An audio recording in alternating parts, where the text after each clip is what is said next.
Ladies and gentlemen, Media Day has kicked off, and you already know is big business going on in Philadelphia.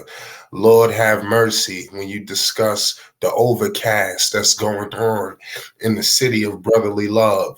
But it's something going on brewing between Mr. Kelly Oubre, former teammate of Lamelo Ball, MB1, the one of one. Today it was a lot of crazy stuff going on today. Kelly Oubre approached the podium and he uttered some nasty remarks. One could surmise it into this or surmise it into that, but one thing's for sure, two things for certain. These were the quotes.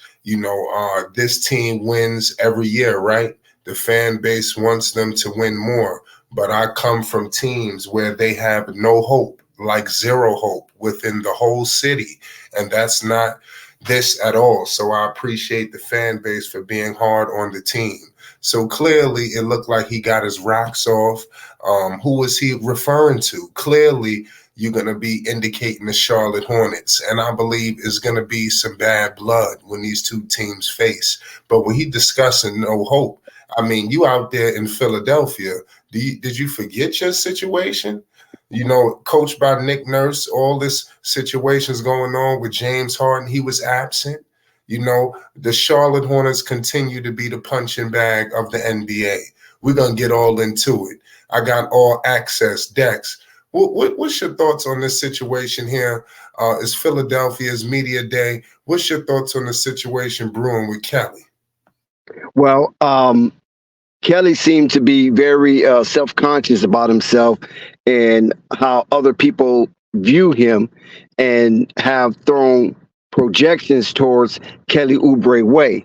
Kelly Oubre hasn't really mounted up to a hill of beans, and for him to cast aspersions towards a young and upcoming team like the Charlotte Hornets, he should be ashamed of himself. And he was not wanted. And this is why he's in a new residence, a new location, a new destination, wearing a new uniform, and will be playing in a new arena coming up this season. So he should be happy for that. He should be happy and satisfied and content where he's at and try to focus on being a winning player, because Kelly Oubre, throughout his sojourn as a journeyman in the NBA, he has yet to prove that he is a winning player. So for him to cast these type of aspersions on a team with new ownership that didn't want his presence at all in the locker room, he's a little salty. And now take that salt and make it worth something up in Pennsylvania. Yeah, absolutely. Pretty boy Kelly. You're right. I hope he does do something, because he only signed a 1 year, $2.8 million deal to play for the Sixers. He claims he has championship aspirations, but I don't believe that the Sixers have championship aspirations. I think they're closer to the sellers than people really believe.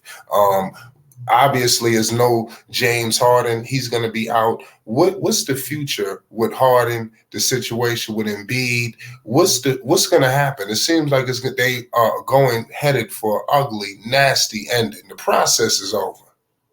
See, the thing of it is when James Harden, according to ESPN Jamal Collier, when James Harden exercised his player option for the 2023-2024 season on June 29th, it came with a caveat.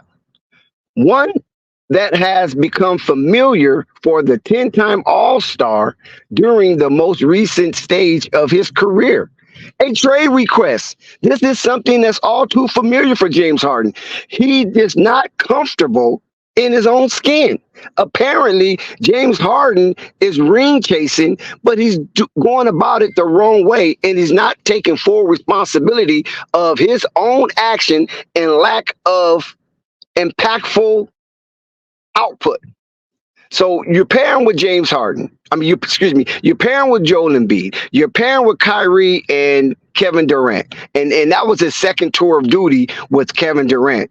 And still, James Harden is dissatisfied. So you know what the saying is, if you're dissatisfied, the dissatisfaction brings about a change. So now Harden is expecting the Philadelphia 76ers to trade him this offseason, the third time he has requested a trade since January 21st, when he first left Houston Rockets in shambles flight and left a young coach, Silas, without a superstar and without a real chance of making something of himself as a coach, because it was an apoplectic rage from the fan base of the Rockets that James Harden left them high and dry.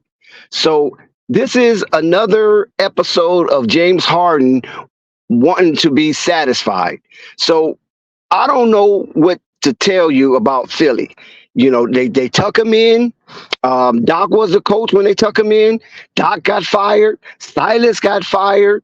Morey moved on. Now Morley is there. What's going to happen with that situation? It's just a hot mess with James Harden. And albeit there's still teams out there that really wants his services, but I'm very displeased in the example of James Harden and what he has done to these teams, even though the NBA has fined James Harden $100,000 for the statement that he has made and has been challenged by the National Basketball Players Association, with announced last week that it intends to file a grievance against the league on behalf of James Harden. So there's a lot going on with James Harden. He played with Russell Westbrook for the second time as well. He played with Chris Paul. I mean, he had some good pieces to help him in his journey. He was right there at the precipice, and he just couldn't make one shot in the fourth quarter that would have propelled them over the Golden State Warriors after blowing the 3-1 lead. So, I mean, James Harden have to look in the mirror and slap the reflection that he sees. Absolutely, Dex. You know, one more thing. You know, we got a little bit more time. We speak about the Hope situation. Obviously, we know the deal with Philly. We're going to get into some because I want to talk about Tyrese Maxey as well. What about the Hope situation with the Charlotte Hornets? Does he have a point? Do you smell any new blood coming from the Charlotte Hornets? Do you feel like they could shock some people? Because they have been the punching bag of the offseason. You had Tatum, now you had him. It was Austin Rivers the other day. I mean, it's like every other week is something. Well, you know, the Charlotte Hornets, you know, the Charlotte Hornets is bereft of real talent. They kick around some of these names that's symbols without substance. And basically the only thing they have down there is a player and a half. And that player is Lamelo Ball, and the half a player is Miles Bridges. And it depends on if Miles Bridges can get his mentor right and to become a complete player, because he's physically there. Let's see if Miles Bridges is mentally there as well and allow the physical and the mental complement each other to make him a whole and complete player. Outside of that, it's a bunch of question marks and maybes. And it seemed like the previous regime was swinging for the fence. But they were swinging for the fence on a budget. And that's not fair to Lamelo Ball and those who are really, really striving to get into a winning situation. Because when you look at Terry Rozier and Gordon Hayward, if there was real players of competition, I'm talking about spirited competition flight, there's no way they would leave a situation like Boston and go to a Charlotte Hornet situation. Right. You leave at the pinnacle of competition, and then you go down to the cellar. That don't sit right with me, and it don't sit well with me. It seemed like those guys came to Charlotte to have R&R, rest and relaxation, not restore. They did not come down there to restore. They came down there to rest and relax. And from the way that we see Charlotte, it looks like that is the absolute truth. Like, Absolutely. In closing, before we go, it'd be remiss. What's your thoughts? Obviously, we got the whole situation in Philly. Um, what we know how it affects Embiid, but what about Tyrese Maxey? This kid Tyrese Maxey is the truth. He played 3 seasons. He just came off of averaging 20 points per game, shooting 48% from the field, 43% from three. What's your thoughts on him and his future, and how does this Harden situation affect him? When you see the Tyree situation and you see it as a canvas, and then you draw a line straight down the middle of the canvas, and then you have the title on one column, charming, and on the other column, alarming.